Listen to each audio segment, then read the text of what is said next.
ag bogar Ryan Ishkuji and Group Reguna Kihapta Matt Shanahan. Good last Corla. Minister, yeah, I just want to maybe ask you a couple of questions. I don't want to get into the whole topic and debate around quotas because, unfortunately, they are what they are, and I'd say they've done tremendous damage to the overall viability of a large Irish fishing fleet now or into the future. I would think, Minister, in your report you're talking about the idea of sustainability and growth. To the fishermen that I speak to, I would say there's an overly negative aspect to the future of their industry for a lot of them. If you go down to Dunmore East Harbour, there's about 5 large trawlers fishing out of there. That's it now, and they're finding it very tough going. And certainly the in-fishers and the pot fishers and all of that are doing it more so now because it's something they've done all their lives rather than that it is viable anymore, because for most of them it is not, and it's nearly dying out. A couple of areas just I'd like to touch on, Minister. One was restoring eel fishing in the Waterford estuary. I know it had opened, I think, in Scotland. I'm not sure what the department situation is at. Maybe you come back to me in writing on that and see whether there's licensing available for that. It used to happen before, so I don't know what the situation is, but you might update me, please. The second point I want to make to you about Dunmore East Harbour. As you know, it's both a fishing harbour and a recreational harbour. We have issues down there with space, and we're trying to manage all of that. But, Minister, I spoke to you before, and I welcome the harbour development works that were undertaken recently and some of the changes in terms of the fish landing licensing and all of that. But we've a number of derelict buildings in the harbour down there that belong to the department. There's been nothing done with them for years. They're an eyesore there. I have asked a number of times repeatedly, and all I've been told is that, oh, it's Department of Fisheries. Now, we have works that need to be done in recreational areas where fishers are, and we could probably move some activity from one area to another if we were to bring these buildings into use. And even if we don't do it for that, Minister, I'd highlight to you that there's no fish processing going on in Dunmore East Harbour anymore.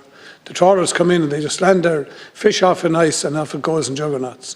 And there is opportunity there. And if you want to talk about sustainable development, I think this is something. We need a business plan, and I'd be happy to engage with you and with fishermen down there to try and figure out. We used to have processing, very good processing facilities down there. Unfortunately, some were burned down and were never replaced. But I would ask you to have a look at those vacant buildings that are in the harbour area, please, and see what can be done with them. The other thing I'd point out to you is Helvick Harbour, which has been brought up a number of times up in Rhine.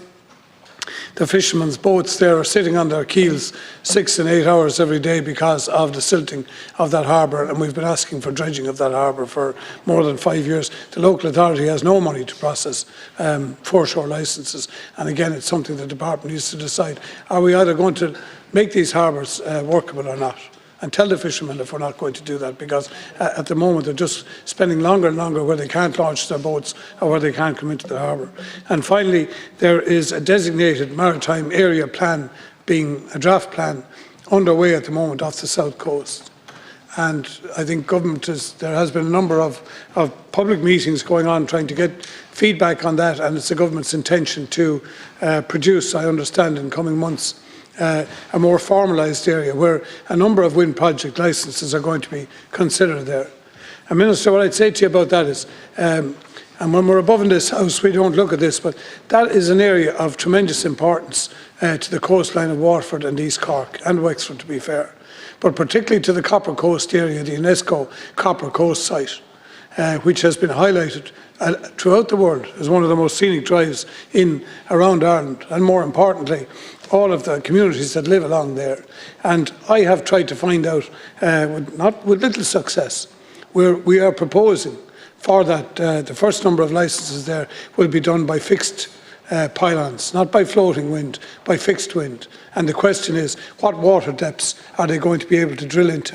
And I don't think, and no one has been able to show this to me yet, that we are going to get any kind of opportunity to put these pylons far enough out to sea that they won't be encroaching upon the amenity of that area. And Minister, I'd ask you to come back to me, will you please, with something on that.